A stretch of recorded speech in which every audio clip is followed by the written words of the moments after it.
poquito del trabajo que están realizando. Buenas tardes a todos. Exacto, el colega Fernando puede Buenas darnos. tardes, Fernando.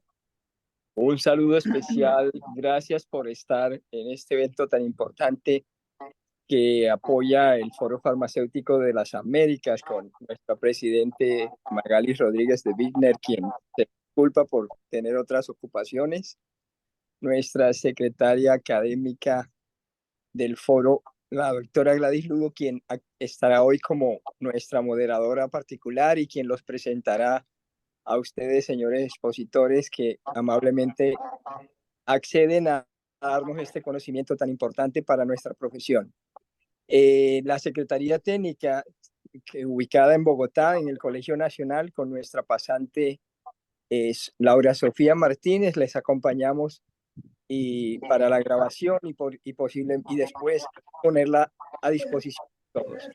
A todos los que están presentes, de verdad, a aprender mucho de nuestros expertos y les deseo una feliz tarde y mucho conocimiento. Doctora Gladys, es toda suya el evento. Gracias. Bueno, buenas tardes. Ahora en forma oficial para todos los participantes de este curso, les comento que es nuestro broche de oro, porque es el último webinar del 2024 que vamos a estar cerrando hoy, porque el próximo mes tenemos nuestra asamblea, la Asamblea General del Foro Farmacéutico, y volvemos a iniciar el próximo año. Así que un gusto contar con ustedes, colegas de Latinoamérica que nos han acompañado en varios de estos webinars. Y sobre todo queremos agradecerles a nuestros disertantes, ¿verdad? En primer lugar a Eduardo Sabio, que va a estar moderando realmente esta presentación. Yo solamente voy a hacer una breve introducción. El doctor Gustavo Marín de Argentina, Eduardo Sabio de Uruguay y Juan Pablo Díaz, que es de José Pablo, perdón, de Costa Rica. Así que son tres disertantes de vasta trayectoria y que es un lujo poder cerrar de esta manera nuestro webinar. Así que muchas gracias. Gracias Liliana Nogueras, la Secretaría de Educación también está, de Práctica Profesional. Así que un gusto poder estar con ustedes, Eduardo. Yo te dejo a cargo de que nos explique un poquito todo este gran trabajo que están haciendo por varios años. Muchas gracias. ¿Se escucha bien, Gladys? Sí, perfecto. Hola. Sí, lo escuchamos bien, Eduardo. Ah, muchas gracias.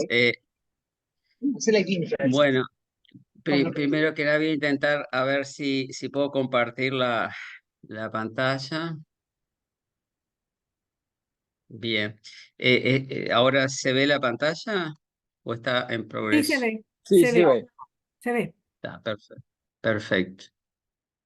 Un segundito que voy a ver si puedo acomodar esto de lugar. Ahí está. Bueno, agradezco al Foro Farmacéutico de las Américas, al Comité Ejecutivo y realmente para nosotros es un gusto, junto con José Pablo, que trabajamos desde ya hace unos años en el grupo técnico en esta área temática. Como ustedes saben, el Comité Ejecutivo ha creado grupos técnicos para un poco amplificar, queda claro que por más comprometido, no es posible trabajar en todas las líneas temáticas que están sobre la mesa, que son muchas y muy importantes, y realmente los grupos de trabajo es una manera operativa de bajar a tierra los grandes lineamientos de la FIB y en particular la región de las Américas tiene una realidad diversa, muy rica y muy específica sobre la cual tenemos nosotros la responsabilidad que trabajar. Entonces, por un lado, los dos expositores de hoy es una confluencia de la Organización Panamericana de la Salud, que le hemos pedido a Robert Arrojas que nos designara y tenemos el gusto de Gustavo Marín, que nos va a estar acompañando en el día de hoy, y José Pablo Díaz Madrid de Costa Rica, es integrante del grupo técnico y ha sido un poco líder de una de las iniciativas que le va a contar de los grupos PROA, que también hace 3 años venimos impulsando una línea específica de trabajo en esta área temática. Entonces, a modo de introducción, contarles que cuando se crearon este grupo de trabajo, el grupo técnico, tuvimos un marco de referencia, que era el marco de confluencia de la Organización Panamericana de la Salud junto con la FIP, en donde nuestros objetivos eran mejorar la concientización y la comprensión con respecto a la resistencia a antimicrobianos, poder reforzar conocimiento a través de vigilancia e investigación, reducir la incidencia de infecciones, utilizar de forma óptima este grupo en particular, y también trabajar en generar evidencias para poder, un área que uno piensa que tiene que haber un continua innovación, donde sabemos que nuestras herramientas van quedando obsoletas por diferentes cuestiones. Es un área que necesita una inversión más importante para poder disponibilizar nuevas herramientas. Entonces, estos eran como los grandes lineamientos de confluencia de nuestras organizaciones. Y en base a eso, el grupo de trabajo definió objetivos específicos. También decirles que como grupo técnico no somos independientes. La FIP tiene una comisión creada en el área temática, y también tenemos la responsabilidad de poder alinearnos y trabajar más en concreto. Y uno de ellos es en la semana de toma de conciencia de la resistencia antimicrobiana. Tratamos de hacer, alinearnos con las actividades en general. Y entonces, en los aspectos específicos, como les decía, somos el foro, un área de articulación con OPS. Tenemos como misión identificar áreas en las cuales podamos intervenir, poder generar documentos, adoptar guías y adaptarlas a la realidad de la región. A través de los grupos de trabajo nos gustaría, y hubo en diferentes planes de acción anuales, dinero para poder generar publicaciones con los trabajos que generaran en el marco de capacitaciones como la que tenemos con la Sociedad de Farmacéuticos de Enfermedades Infecciosas de Estados Unidos. Esas publicaciones todavía no han podido ser generadas hasta la fecha, pero sí está la vocación del foro de documentar los trabajos de intervención que cada una de las cohortes sea capaz de generar. Y para concluir con los objetivos específicos, también promover la educación, y por eso para nosotros estas instancias de capacitar en pruebas son realmente muy valiosas. Anualmente, diferentes organizaciones de la región promueven eventos de actualización académica, y es nuestra responsabilidad que esta área temática esté contemplada en los programas, poder a partir de eso generar una corriente de visibilidad permanente. Y bueno, y en el último punto, dentro de los eventos, organizar todas las formas posibles, y los webinars, sin lugar a duda, es un formato muy útil y muy valioso de comunicación. Entonces, con esto, a modo de introducción, quiero tener el gusto de presentar a Gustavo Marín. Es médico, es doctor en medicina, es especialista en clínica médica, en farmacología clínica, es especialista en gestión pública, es magíster en salud pública, es magíster en economía de la salud, en ciencia política, es consultor de la OPS, es ex médico interno de asistencia pública de París en Francia, es investigador del CONICET, y es docente honorario extranjero en la Universidad de París Diderot 7, miembro titular de la Farmacopea Argentina, y también ostenta cargos de profesor, en particular en farmacología básica, en la Facultad de Ciencias Médicas de la Universidad Nacional de La Plata. Y ha ejercido cargos importantes a nivel de gestión como exdirector en APS en la provincia de Buenos Aires, también en responsabilidad de director en planificación de salud, y a nivel provincial en ciencia y técnica. Bueno, es un gusto tenerte contigo y con nosotros, perdón, Gustavo, y muchas gracias por aceptar. Si quieres compartir, yo dejo de compartir mi pantalla. Perfecto, Eduardo. Muchísimas gracias por la presentación. Muy contento de estar aquí entre ustedes y bueno, debatir estos temas que son sumamente importantes. Voy a intentar compartir pantalla, a ver si ahí voy a poner pantalla completa. ¿Ahí están viendo? Perfecto. Bueno. Bueno, esto, digamos, me han pedido hablar sobre la experiencia que hemos realizado. Yo pertenezco a un centro universitario de farmacología, que es de la Universidad Nacional de La Plata y de la Comisión de Investigaciones Científicas. Y hace ya 20 años, este año cumplimos con la Organización Mundial de la Salud y OPS, en términos de apoyar a países de Latinoamérica en cuestiones de medicamentos, ¿no? Es decir, el uso racional de medicamentos y demás. En ese marco, en el año 2018, la Organización Mundial de la Salud nos propone eh, trabajar sobre un tema que hasta el momento estaba poco desarrollado.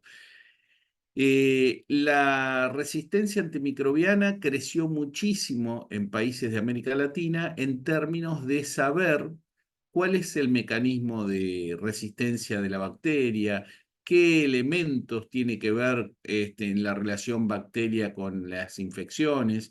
Ha crecido mucho, y después seguramente lo vas a hablar José Pablo, las capacitaciones a través del PROA, pero poco se había hecho con respecto al medicamento. Es decir, es como que el problema, la resistencia, era de la bacteria y no del medicamento que se estuviera usando. Así que, como objetivo, ahí cambié la pantalla, ¿se vio, cambió bien? Sí. Perfectamente, se ve lo más Bueno. bien. Gracias, Eduardo. Entonces, como objetivo, nos plantea la OMS poder trabajar en términos de vigilancia antimicrobianos. ¿Cuál es el consumo de antimicrobianos? En el 2017 comenzó la OMS a trabajar con algunos países de Europa a relevar cuál es el consumo de antimicrobianos en esos países. Y es fundamental porque si ustedes piensan, la resistencia se da por interrelación entre la bacteria y el antimicrobiano. Entonces, claramente, digamos, la resistencia viene a partir de el consumo de antimicrobianos, que puede ser excesivo o no en distintas regiones. Por eso, el desafío del 2018 era trabajar en América Latina en términos de consumo de antimicrobianos y para, en definitiva, colaborar con el control de la resistencia a antimicrobianos. Muy bien, entonces, lo primero que nos pusimos a pensar es de dónde los países podían incorporar o tener información del consumo de antimicrobianos. Porque uno habla de consumo, pero consumo quiere decir el individuo tomando o incorporando ese antimicrobiano a su organismo, lo cual es muy difícil de probar, porque inclusive después de la dispensa uno siempre le queda la duda si terminó de tomar completo el tratamiento, ¿no? Así que consumo en realidad prácticamente ningún país tiene, creo que ningún país del mundo tiene datos reales de consumo, a excepción, y después si hay tiempo en alguna pregunta, si quieren lo planteo, de encuestas personales que hemos hecho a nivel de América a los pacientes, pero si no, es muy difícil a nivel global. Por eso, la información de datos de uso de antimicrobianos se puede tener o bien por la adquisición en suministro, esto por ejemplo en países de pequeño que no producen antimicrobianos, como países del Caribe, pequeñas islas y demás que solo importan. Ahí tienen entonces un dato de la adquisición a nivel importación, entonces lo único que hacen es tomar la importación, y ese es el dato global para todo el país, pero en otros casos, como viene de distintas fuentes, hay producción nacional, hay importación, hay ingresos que realmente por ahí vienen de distintas fuentes. Entonces el dato que toma el país es la distribución, es decir, hay una central, por ejemplo, Colombia, Perú, tienen centrales de adquisición de medicamentos y desde ahí se distribuye, ¿no? O la Cenabás en Chile donde hay una gran concentración de medicamentos que van a distintos sectores, un sector público-privado. Hay otra forma de incorporar, digamos, de saber qué se consume, que es a través de la prescripción. Muchos países tienen receta digital y claramente de esa prescripción se puede saber datos de antimicrobianos.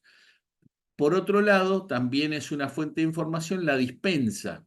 La dispensa en la farmacia de antimicrobianos y el registro de esa dispensa es otra fuente de información. Y como le decía, la última es el paciente que, salvo encuestas realizadas como muestra, globalmente no hay estudios de consumo real de pacientes. Entonces, lo primero que uno puede decir acá es importante que este tipo de estudios no requieren nombres de pacientes, por lo tanto, digamos, si uno va a comités de ética y demás, en realidad no, estamos trabajando con fuentes de información que no tienen los datos de nombre, apellido o identificación del paciente, sino lo que estamos haciendo es ver la parte de adquisición, de consumo de antimicrobianos. O sea que no focalizamos en el paciente, sino en el antimicrobiano.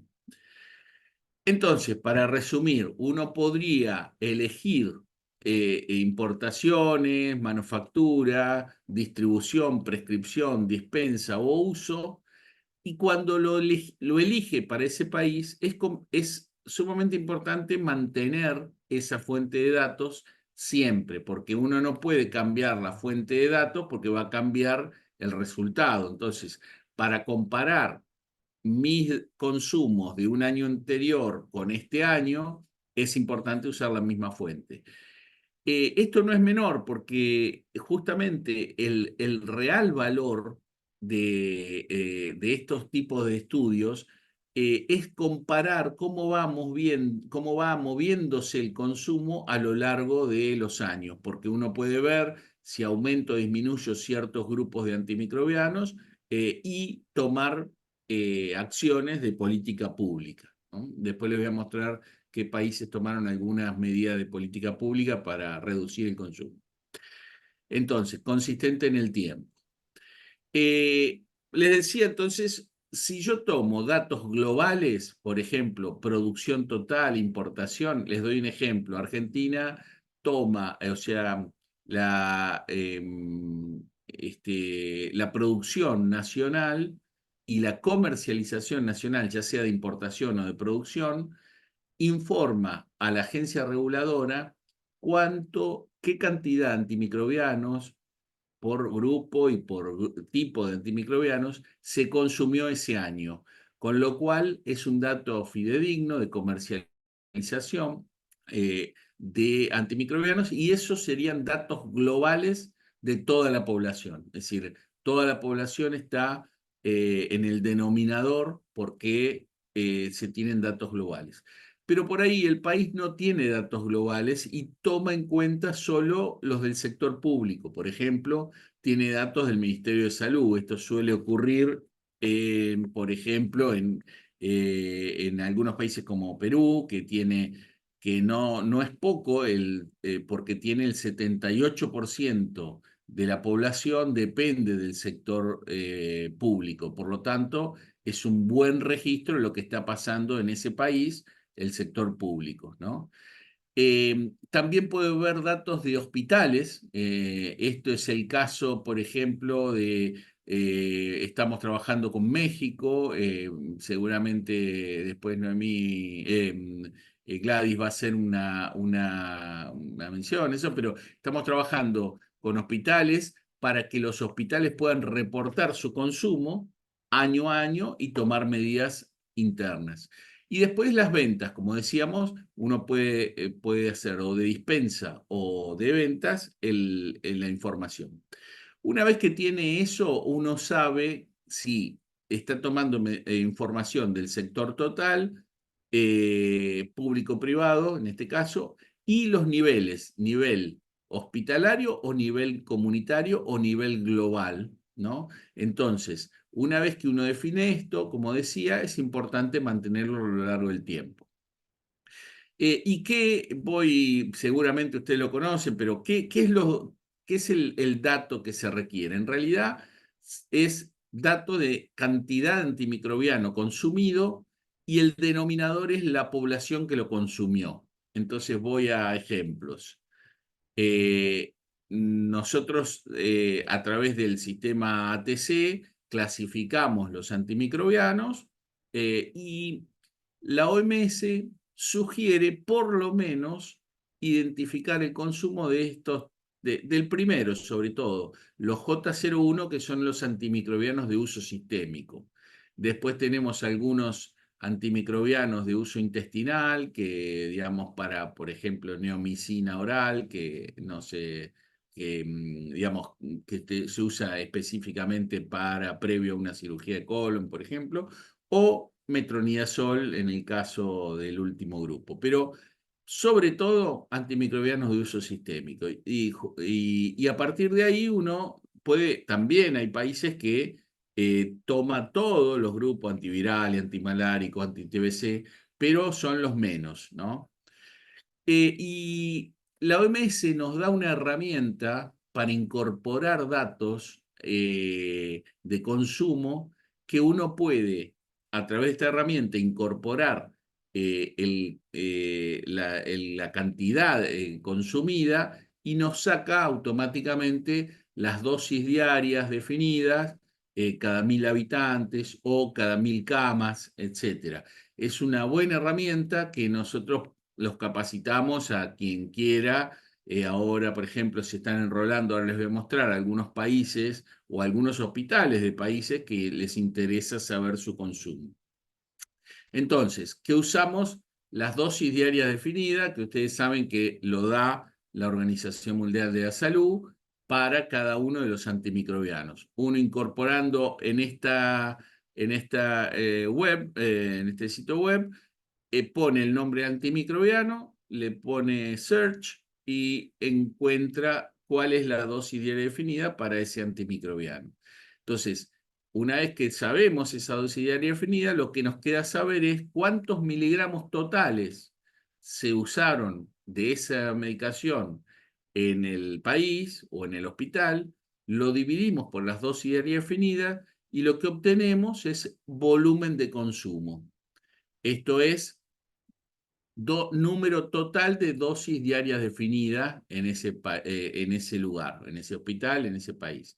Esto entonces, de nuevo, es el total de gramos o miligramos consumidos del antimicrobiano dividido el valor que le asigna la OMS a ese antimicrobiano. Por ejemplo,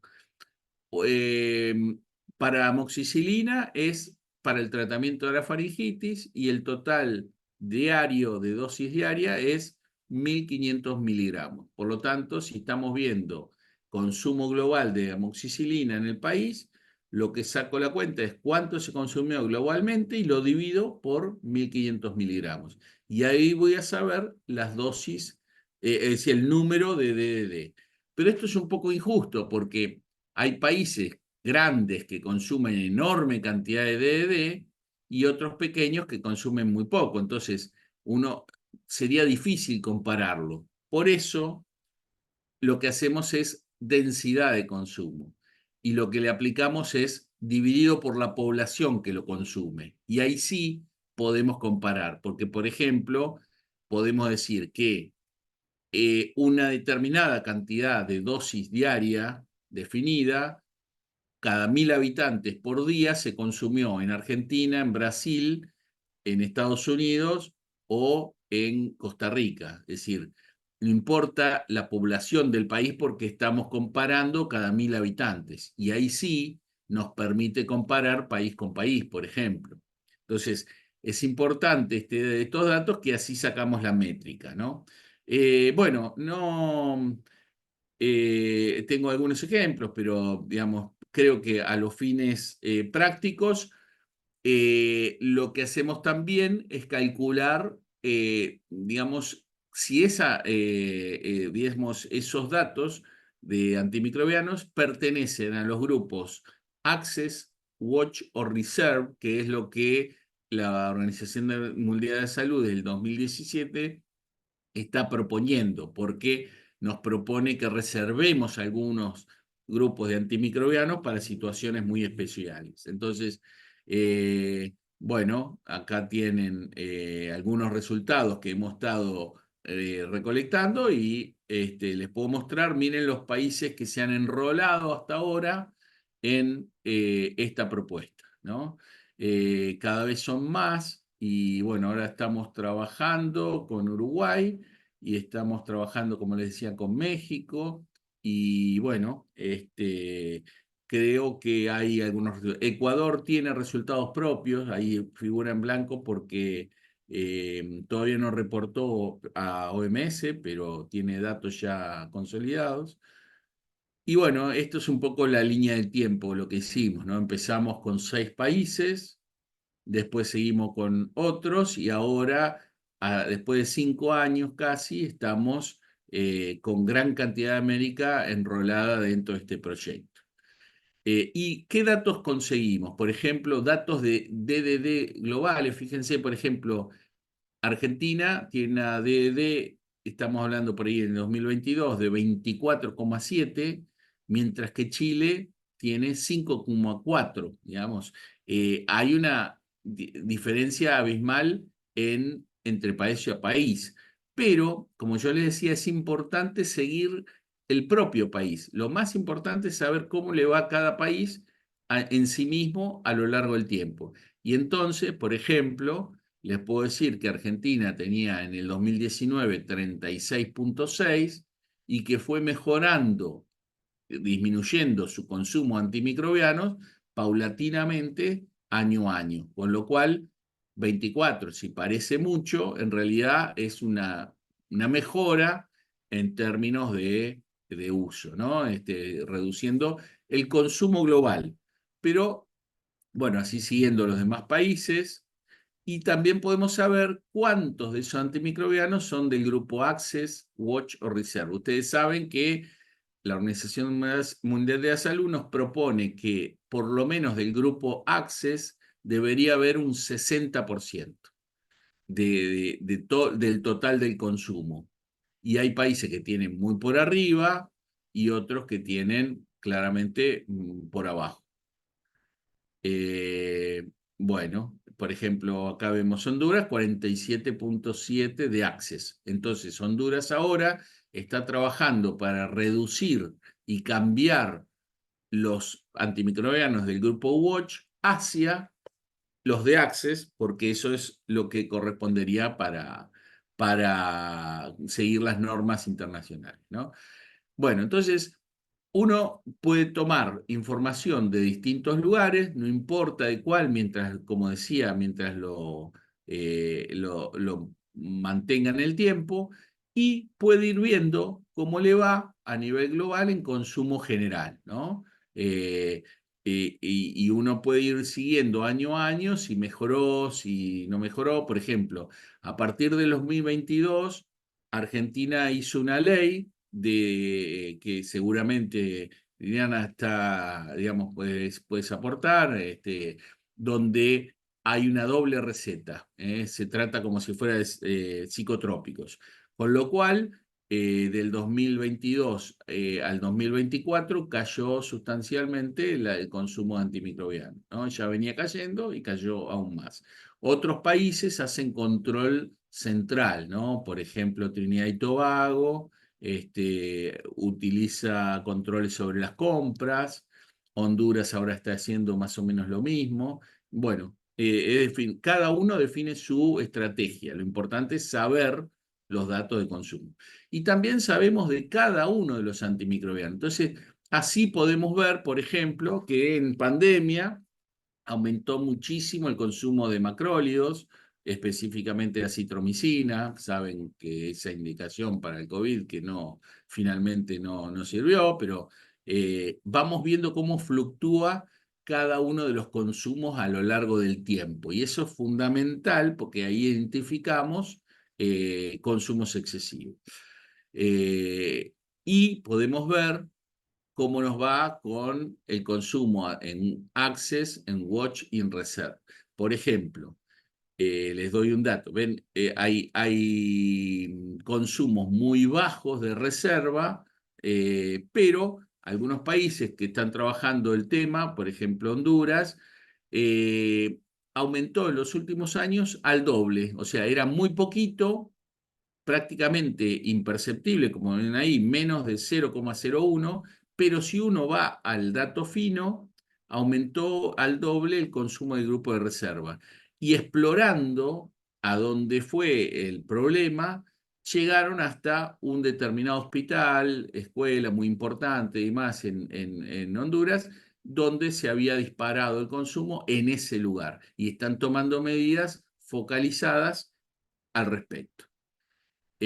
Bueno, y también comparamos con otros países del mundo, como ven ahí, eh, y le damos recomendaciones. Ahí tenemos Perú, Colombia, donde permite tomar algunas medidas específicas, ¿no? Y a nivel hospitalario, que le interesa a alguno, como para terminar, también hacemos exactamente lo mismo. Por ahí la fuente es seguramente la farmacia del hospital, y permite sacar la información de consumo por días paciente, por días cama, por camas ocupadas, por cantidad de ingresos, por altas hospitalarias. Es decir, el Excel de OMS permite sacarlo por diferentes maneras, la que le sirva al hospital. Ahí, en ese caso, lo que nos interesa es que el hospital mismo sepa cuál es su consumo para tomar decisiones al respecto, ¿no?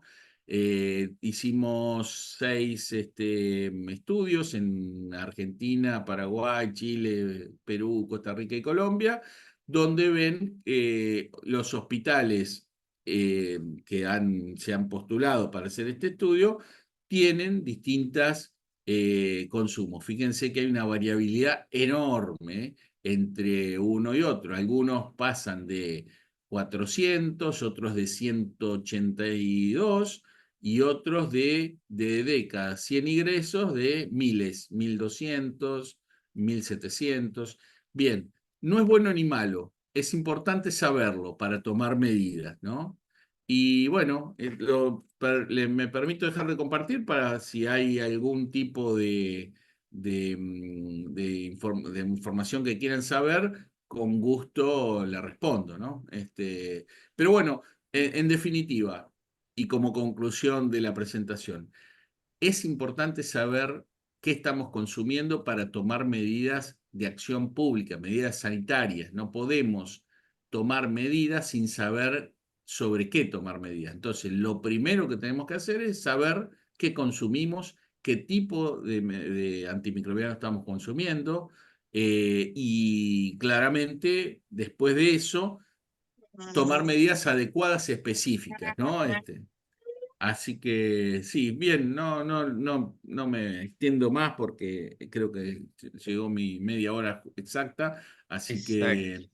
que los dejo después para preguntas, o no sé si hay preguntas en el chat, voy respondiendo. Muchas Muchas gracias. gracias, Gustavo. Ha sido muy claro y ha presentado justamente lo solicitado, que queríamos tener un marco de referencia y como tú muy bien dices, para saber tomar cualquier medida, lo primero es el conocimiento de la realidad y poder tener información veraz, sistemática y de seguimiento a lo largo del tiempo. Entonces, muchas gracias por compartir esto, que es una línea de tiempo muy interesante de varios años y al final va a haber espacios para las inquietudes y las preguntas. Entonces, ahora a continuación paso a nuestro segundo expositor, al doctor José Pablo Díaz Madrid. José Pablo es máster y doctor en farmacia y máster en farmacología y gerencia de medicamentos por la Universidad de Costa Rica. Es especialista académico en farmacología por el Colegio de Farmacéuticos de Costa Rica, coordinador de farmacia clínica y del programa de optimización de antimicrobianos de Clínica Bíblica en San José de Costa Rica, y es docente de la Facultad de Farmacia de la UCR y UCIMED, y tiene una experiencia muy valorable para nosotros como consultor en investigación y fortalecimiento de los PROAS en América Latina, en IMT, OPS, OMS. Entonces, adelante, les cedo y muchas gracias, José Pablo, y además decirles que ha sido un invaluable compañero y colega de trabajo en estos años en el grupo técnico de resistencia antimicrobiana del foro. Adelante. Hola, buenas tardes para todos y vamos a ver, voy a compartir pantalla. Ok, am, me confirman que pueden verla. Sí, la podemos ver, José Pablo, perfecto. Perfecto. Ok, bueno, les cuento un poco la historia detrás de esta charla. Eduardo me contactó hace unas semanas para proponerme hacer esta conferencia que claro que con gusto la puedo hacer, pero le comentaba que yo tenía una charla de un tema que podría ser afín y básicamente les voy a presentar la misma sesión que hice en un congreso recientemente. Este congreso se llama ID Week. ID Week es, para aquellos que no lo conozcan, porque por ahí tuve la oportunidad de ver que hay inclusive estudiantes que tal vez no conocen a la asociación o a este grupo. ID Week es el congreso anual de la Sociedad Americana de Enfermedades Infecciosas. Es un congreso muy grande que por acá pueden ver alguna información. Por ejemplo, estos son los datos del Congreso del año pasado. Tuvieron aproximadamente 12.500 participantes, que esto es personas principalmente de Estados Unidos, pero también cuando uno asiste a un congreso de este tipo, de gente o profesionales de todo el mundo. Especialmente médicos, microbiólogos y farmacéuticos. Si ven, también es un lugar donde se hace mucha ciencia. En esta edición del Congreso, en el 2023, se recibieron casi 3.000 abstracts o 3.000 propuestas de investigaciones para ser presentadas en ese Congreso. Entonces, como verán, es un Congreso bastante importante. Y en este Congreso me pidieron hablar del tema que les traía el día de hoy. Y de nuevo, perdón porque esta presentación fue el viernes y tenía la intención de hacer el cambio a español, pero honestamente no me dio chance con todo lo del trabajo y demás, pero espero que sí, obviamente la voy a hablar en español y si hay alguna duda, alguna parte, alguna diapositiva por estar en inglés, me indica. Em, a ver, esta historia tal vez es más valiosa desde afuera, pero igual creo que para darle un contexto a aquellos que tal vez nunca han visto una charla mía y también para aquellos que quieran saber un poco más de la historia profesional que tengo en este tema. Yo empecé a trabajar en PROA. Oficialmente en el 2015, pero en el tema de optimización de uso de antimicrobianos dentro de un hospital, empecé a trabajar como en el 2012. Resulta que en ese momento yo empiezo a trabajar como farmacéutico clínico en mi hospital, que mi hospital es un hospital privado pequeño en San José, Costa Rica. Es un hospital que desde que yo trabajo ahí es un hospital acreditado por Joint Commission International. Para aquellos que no sepan, es un ente acreditador que básicamente lo que anda revisando es que se tenga un nivel alto de calidad en el servicio al paciente y de seguridad. Entonces, en palabras sencillas, tratan de ver que tengamos un estándar de manejo del paciente similar al que recibiría un paciente en un país desarrollado. No sé si alguien me está intentando por ahí hablar, pero yo escucho algo. Em, cuando empiezo a trabajar en este hospital, me asignan un proyecto de calidad en cirugía. Me dicen, tenemos identificado que tenemos un problema en profilaxis quirúrgica y se lo asignamos a la farmacia para que la farmacia lo trabaje. Me lo asignó mi jefe a mí. En ese momento yo empiezo a investigar y le pregunto al infectólogo de mi hospital, que es el doctor Gabriel Muñoz.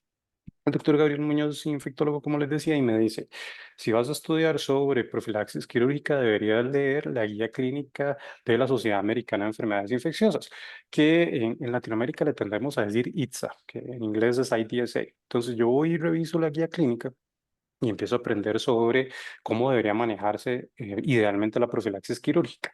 Después de todo esto, recibo unos estudiantes de Estados Unidos que yo trabajo en una universidad, la UCIMED, y esta universidad tiene convenios con universidades internacionales y en ocasiones recibimos también en el Oye, está hospital gordito. interno. En los ¿Ah? ¿Cómo internos, te has portado tú, hermoso? Hermoso, hermoso. Claudia Reyes tiene el micrófono abierto, si no es mucha molestia que lo Sí, silencie, le Claudia, agradezco. por favor, si puede silenciar el... Ahora sí, muchas gracias, Claudia. Bueno, como les decía la historia rápidamente, en el 2011-12 conozco a estos internos y los internos me dicen, hay algo que se llama Antimicrobial Stewardship Programs. No sé qué tan avanzado estaba toda Latinoamérica en el 2011-2012, pero en Costa Rica realmente no se hablaba mucho de ese concepto. Hoy en día es a lo que le decimos PROAS o programas de optimización de antimicrobianos, pero en ese momento no se hablaba mucho. Y ellos me dicen que hay una sociedad de farmacéuticos infectólogos, que en Estados Unidos es SIDP, Society of Infectious Disease Pharmacists. Hay una certificación, que esta certificación es clave para entender el cuento que les voy a contar más adelante, y es que ellos tienen una certificación que uno la puede tomar, está en línea, es una certificación muy completa que lo educa a uno como farmacéutico en cómo trabajar en programas de optimización de antimicrobianos. Después de eso, también tuve la oportunidad de rotar en un par de hospitales de Estados Unidos como para ver cómo se trabajaba en PROA. Entre el 2013 y el 2015 tuve la tarea en el hospital de tratar de que empezáramos un PROA. Entonces, recolecté información, convencí a los líderes del hospital y afortunadamente me dieron el espacio para en el 2015 empezar a trabajar ya con un PROA aprobado con todos sus miembros. En el 2015-2017, como tenía esa experiencia en mi hospital en PROA, me enviaron como representante del hospital a trabajar con el Ministerio de Salud en la creación del Plan Nacional de Resistencia contra los antimicrobianos de Costa Rica, y una persona del Ministerio de Salud me invitó a una reunión de la Organización Panamericana de la Salud en Estados Unidos, donde casualmente también conocí a Gustavo, y desde ese entonces vengo coincidiendo con Gustavo en muchas actividades de resistencia a los antimicrobianos y uso racional de antibióticos. En los últimos 2 años, 2022 y 2023, también tuve la oportunidad de trabajar como consultor en apoyar a países de Latinoamérica en que mejoren su PROA, no solo en la parte de farmacia, sino en general. Y desde el 2021 vengo colaborando con el Foro Farmacéutico de las Américas y con la Sociedad de Farmacéuticos Infectólogos de Estados Unidos en apoyar a que más farmacéuticos se entrenen en este tema de PROA. Eso, una introducción rápida para que conozcan un poco mi perfil. Em, el problema de la resistencia en Latinoamérica, creo que todo tenemos grave, claro que es grave, ¿cierto? En el 2019 hay un artículo que habla de que en Latinoamérica y en el Caribe tuvimos 338.000 muertes asociadas a resistencia a los antimicrobianos. Eso quiere decir que quizás la persona, no sé, murió y en algún momento tuvo un problema de resistencia a los antibióticos, tuvo una bacteria multiresistente o algo por el estilo, pero 84.300 sí mueren directamente por resistencia a antimicrobianos. Entonces, ya sea una o la otra, es muchas personas las que hoy en día están falleciendo en nuestra región por resistencia a los antimicrobianos. Y si a alguno le interesa leer el artículo, es este primero que está aquí señalado, es muy importante revisar que realmente yo creo que nuestros datos pueden ser mayores, en particular en Centroamérica. Si uno va a unas gráficas puede ver que es de los países que tienen menos muertes por cada 1.000 habitantes, creo que viene, pero también yo soy muy consciente que al menos en mi país tenemos también subregistro, que no siempre cuando un paciente muere toda la información va tan perfecta como nos gustaría que vaya descrita, y en ocasiones se podría perder un poco de esta información. Además, como hablaba Gustavo, tenemos claro que tenemos problemas en el uso de antimicrobianos que no solo se ve en consumo. Aquí para esta charla en particular también lo puse cuando tenemos ya datos de uso. Entonces, esto es de unas encuestas de prevalencia puntual donde se vio que en países de Latinoamérica, en 33 hospitales, de todos los pacientes hospitalizados, en ese momento que se hicieron los estudios, más de la mitad tenían un antibiótico. Es decir, si uno entra en un hospital en Latinoamérica, la mitad de los pacientes que entran probablemente van a tener un antibiótico, que es algo que hemos hecho otras veces y se ha replicado. Hay una adherencia a guías de tratamiento que también no es muy buena. Por ejemplo, en cosas como profilaxis quirúrgica, que era el caso que les hablaba antes, vean que la adherencia a las guías internacionales es de apenas un 44.3%, y como decía Gustavo, usamos antibióticos de amplio espectro con bastante frecuencia. Utilizamos mucha ceftriaxona, utilizamos mucho carbapenémico, mucha fluoroquinolona, y no hacemos tanto tratamiento dirigido. Es decir, no tenemos tantos cultivos como para decir, a partir de este cultivo vamos a hacer un desescalamiento, vamos a hacer un tratamiento dirigido a esta bacteria. Por lo cual es muy importante tener cada día más pruebas en Latinoamérica, que es parte de lo que estamos intentando a través de diferentes estrategias. El tema de la charla, como vieron, es el rol del farmacéutico. Y el rol del farmacéutico está escrito en muchos lugares, pero esto, por ejemplo, es lo que se dice en Estados Unidos. En Estados Unidos, la SABP, que es esta Sociedad de Farmacéuticos Infectólogos, y ASHP, que es la American Society of Health System Pharmacists, básicamente lo que dice es el farmacéutico que trabaje en proa debe promover el uso racional de antimicrobianos, hacer un seguimiento, un análisis y un reporte de los datos de antimicrobianos y debe educar a los profesionales de la salud, a los pacientes y al público sobre uso racional de antimicrobianos. Y esto es muy estándar en países desarrollados. Ahora bien, ¿qué pasa en Latinoamérica?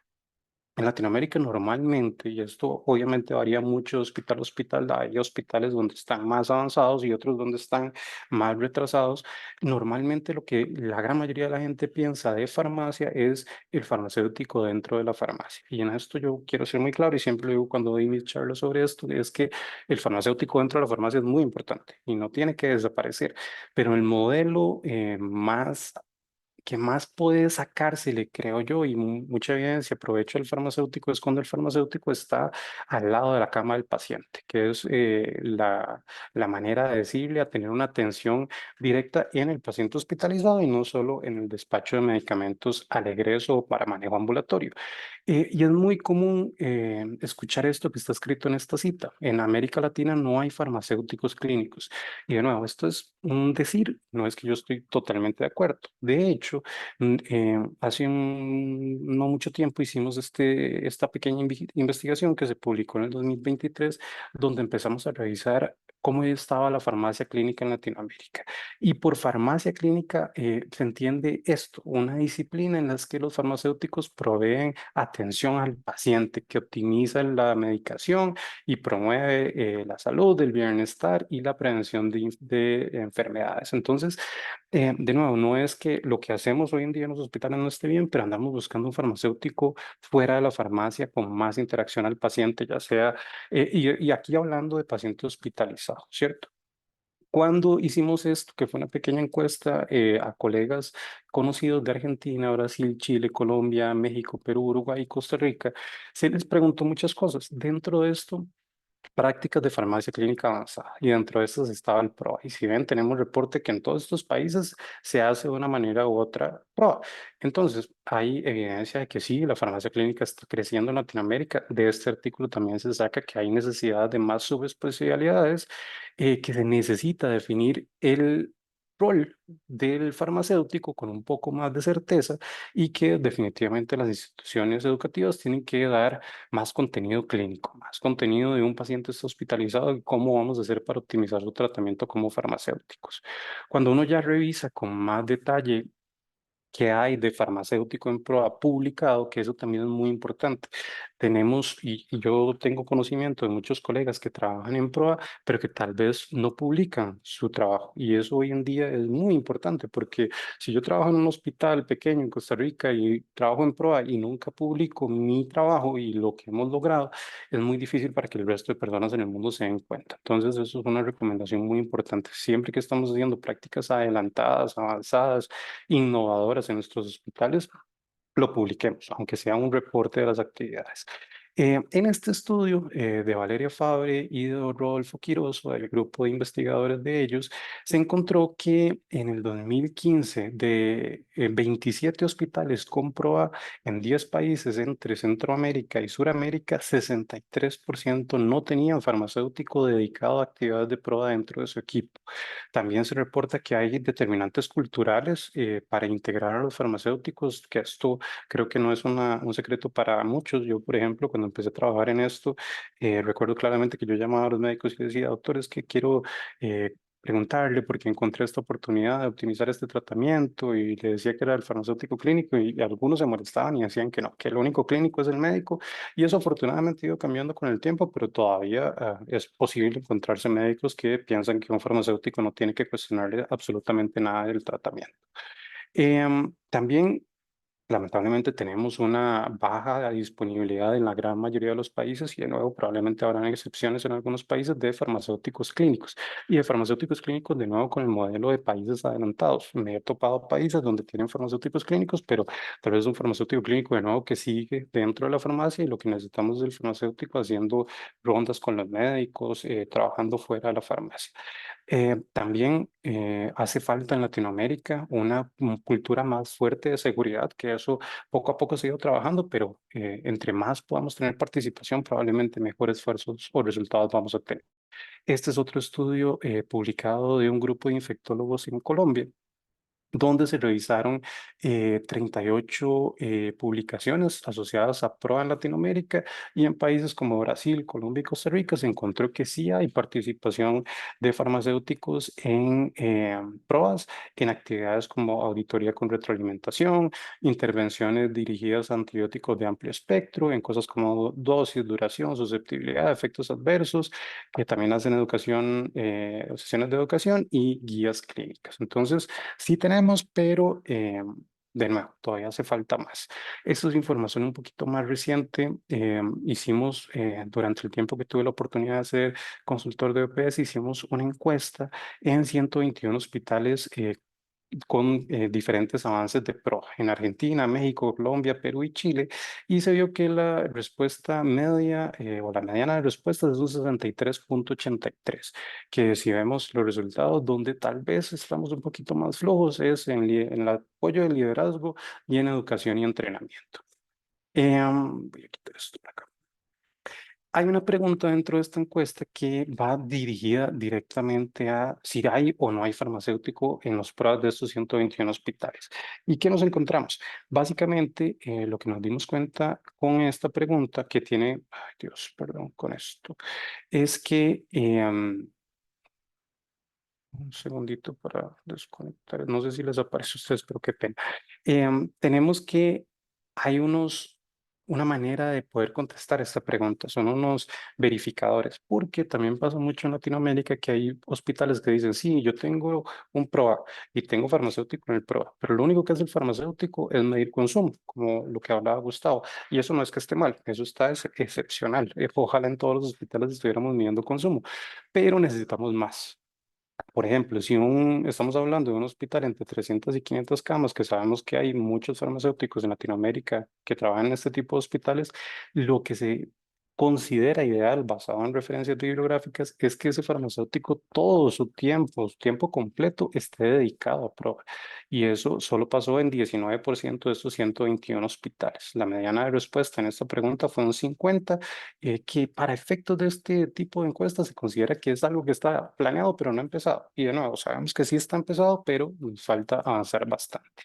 También en esta misma encuesta, cuando vamos a ver qué pasa con otras actividades que son muy farmacéuticas dentro del PROA, también tienen respuestas o resultados bajos. Por ejemplo, hacer una detención automática de antimicrobianos, por ejemplo, según tiempo, ajustes de dosis de antimicrobianos en disfunción renal hepática, alertas cuando hay un tratamiento duplicado y monitoreo terapéutico de drogas en sangre, por ejemplo, medir niveles de vancomicina, aminoglicósidos, etcétera.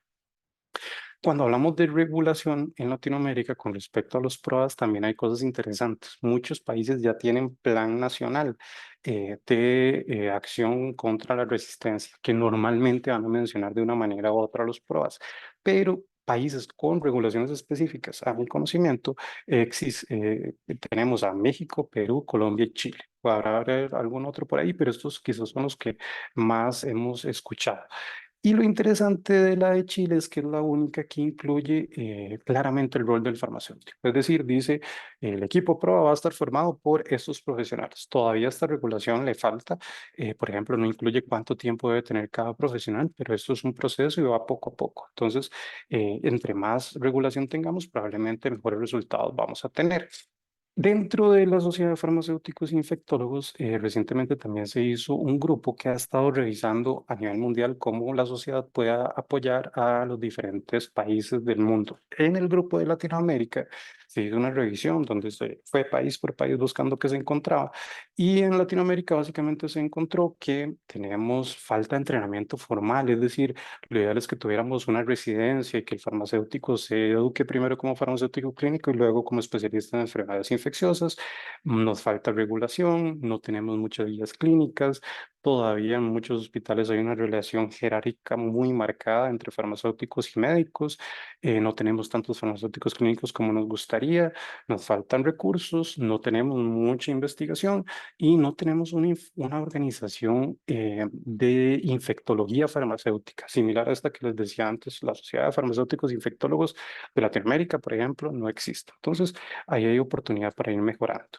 Y esto es básicamente lo que podríamos ver en Latinoamérica. Tenemos un gap, tenemos un espacio entre el farmacéutico hospital y el farmacéutico clínico y el farmacéutico especialista en enfermedades infecciosas o de PROA, que inclusive en algunos países de Latinoamérica no siempre hay farmacéutico en la farmacia. Es decir, hay un lugar donde están los medicamentos, pero no hay un farmacéutico 24/7. Entonces, eso es un reto todavía más importante en algunos países.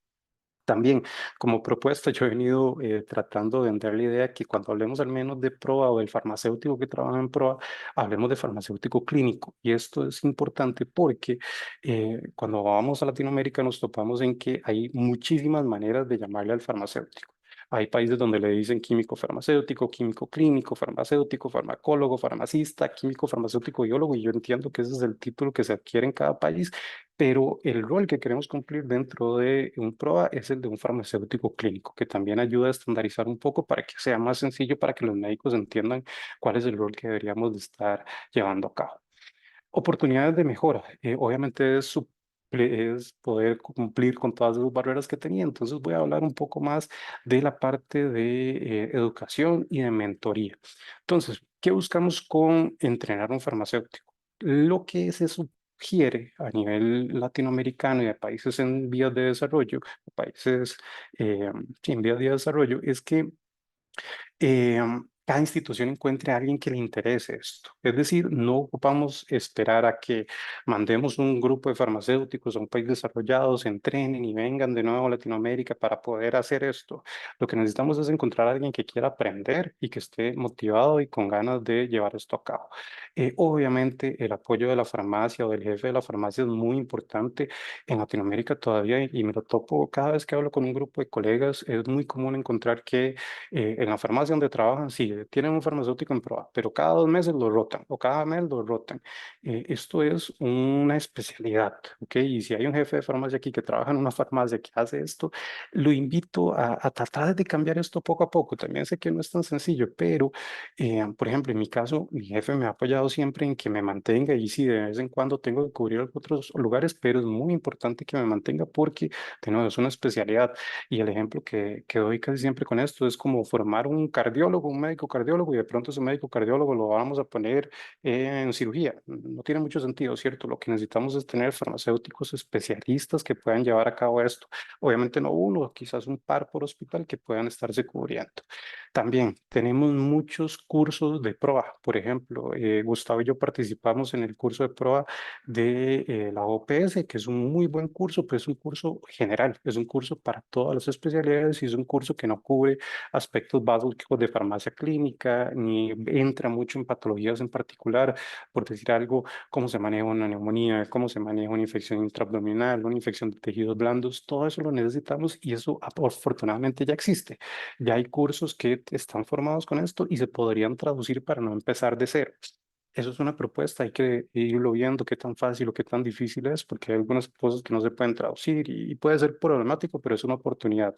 Y también bien tener más entrenamiento en campo, es decir, que podamos hacer programas de sacar a la gente de la farmacia y que pueda irse entrenando más en vivo y no solo la parte teórica.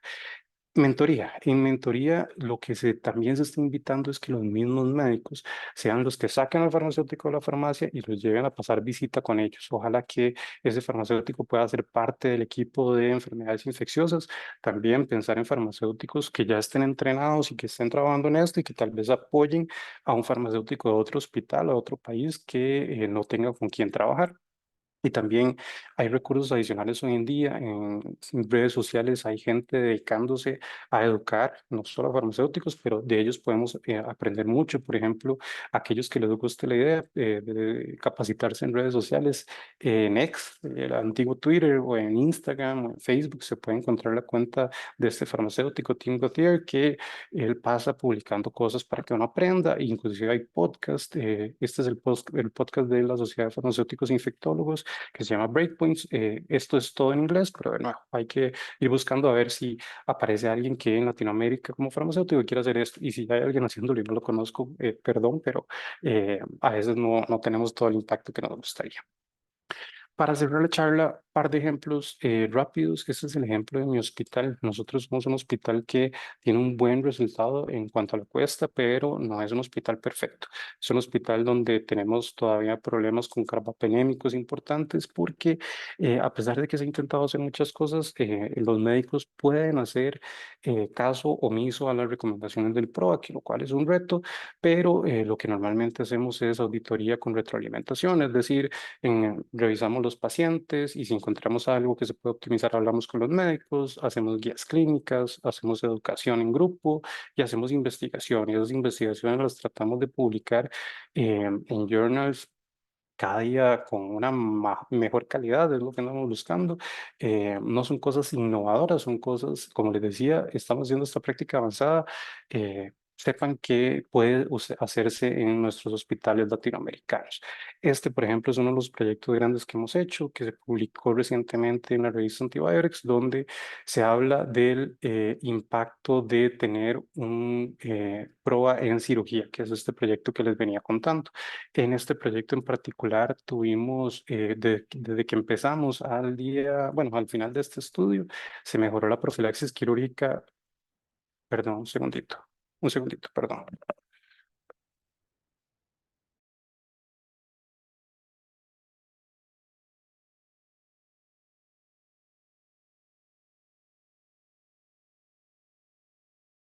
Perdón, mil disculpas que me llaman del trabajo. También en la duración óptima de cirugía se logró mejorar en un 9% el tiempo óptimo de profilaxis quirúrgica, que sabemos que es muy común extender la profilaxis quirúrgica después de la cirugía y no es lo ideal. Y algo muy importante, manteniendo la seguridad de los pacientes. Si yo hago un proyecto de profilaxis quirúrgica, debo estar seguro que mis pacientes no se van a infectar más, ¿cierto? No es bueno pensar en que hago un cambio de antibiótico, un antibiótico de menor espectro, que aquí lo que hicimos fue dejar de usar tanta ceftriaxona y pasar a usar más cefazolina. Y afortunadamente los pacientes tuvieron resultados similares, es decir, no se infectaron más. Y si uno compara esto con Latinoamérica, que era lo que les decía antes, vean que normalmente tenemos un resultado no tan bueno en cumplimiento de guías clínicas. Para cerrar, un ejemplo de educación.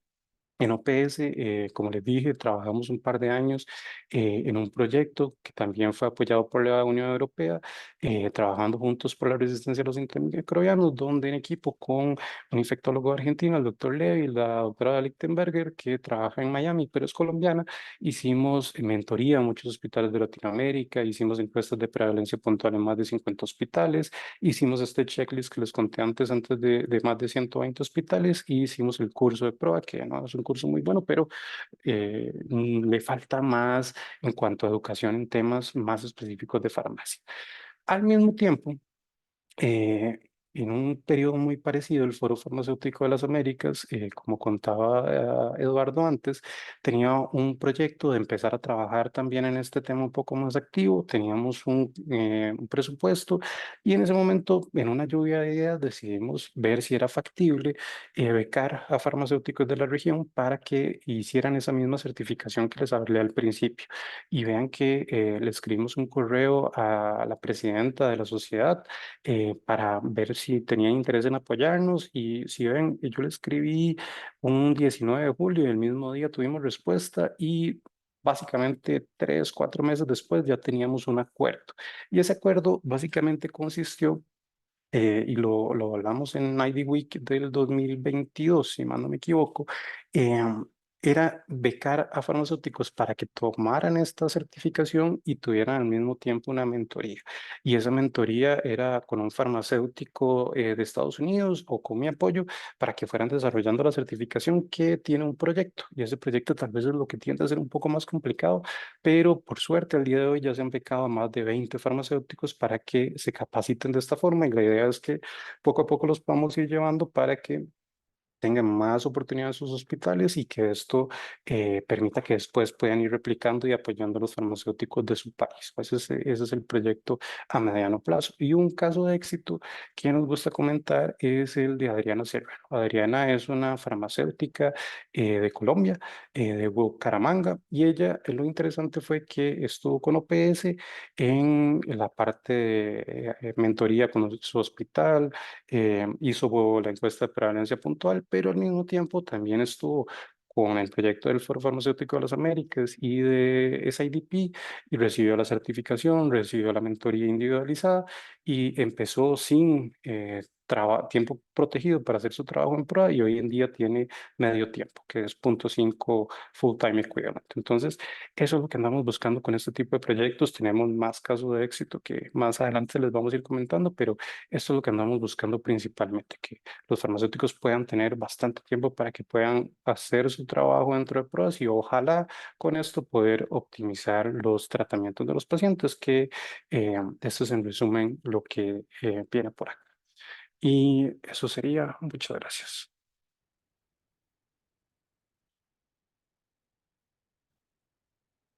Consultas.